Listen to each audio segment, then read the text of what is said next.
মন দিয়ে শুনুন। আপনি কি নিজের ইচ্ছে এই ভিডিওটা দেখতে শুরু করেছেন? সারা দিন রাত আপনি যা কিছুই ভাবেন তা সব নিজের ইচ্ছেতেই ভাবেন?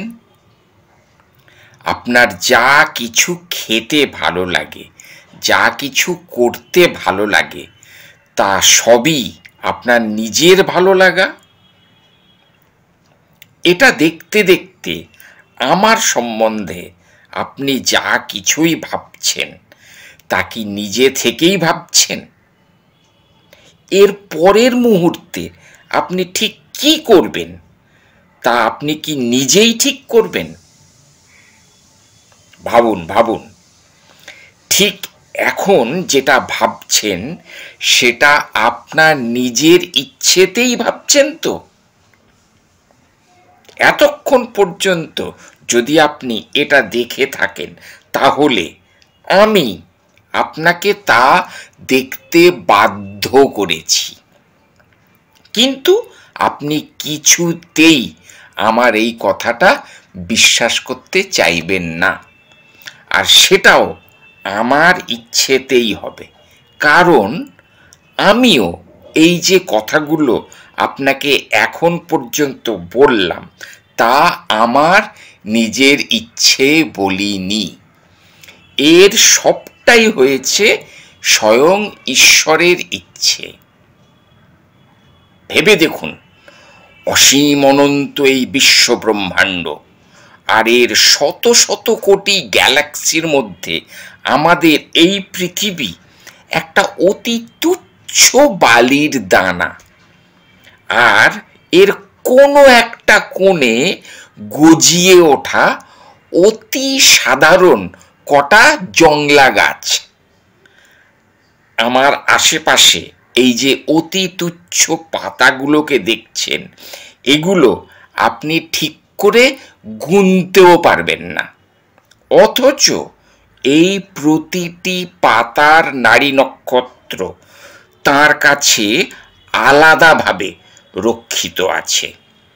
আছে মানে আছেই আছে। তিনি প্রতিটি পাতাকে যতটুকু নড়তে বলেন এরা ঠিক ততটুকুই নড়তে পারে, আর স্থির থাকতে বললে যত জোরেই বাতাস বয়ে যাক না কেন ওদের স্থির হয়ে থাকতেই হয়। এর সামান্য একটু নড়চড় হলেই ওদের মধ্যে কাউকে যদি তিনি হুকুম করেন এই বলে যে, ওরে পাপিষ্ঠ, তুই আমার অবাধ্য হয়েছিস, তার শাস্তি হিসেবে তুই ৭৪ বার ঘুরপাক খেয়ে মাটিতে লটকে পড়ে মারা যা, তাহলে তাকে বলতেই হবে যে, জো হুজুর। আমি, আপনি প্রত্যেকেই ওই এক একটি পাতার মতো, কেননা তাহার ইচ্ছা ছাড়া গাছের একটি পাতাও নড়ে না, বাতাস বহিতে পারে না। অদ্ভুত লাগছে? কথাটা চেনা চেনা মনে হচ্ছে। আরে অনেক নামি দামি ব্যক্তিদের সঙ্গে তাল মিলিয়ে স্বয়ং স্বামী বিবেকানন্দ সাহেবও তাঁর গ্রন্থে এই কথা লিখে গেছেন।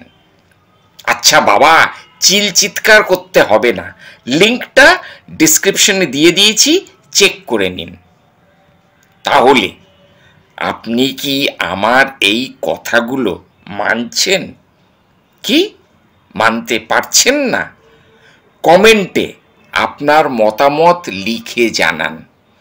আপনি কিন্তু এটাও জানেন না যে আপনার সেই মতামত আপনার নিজের কিনা।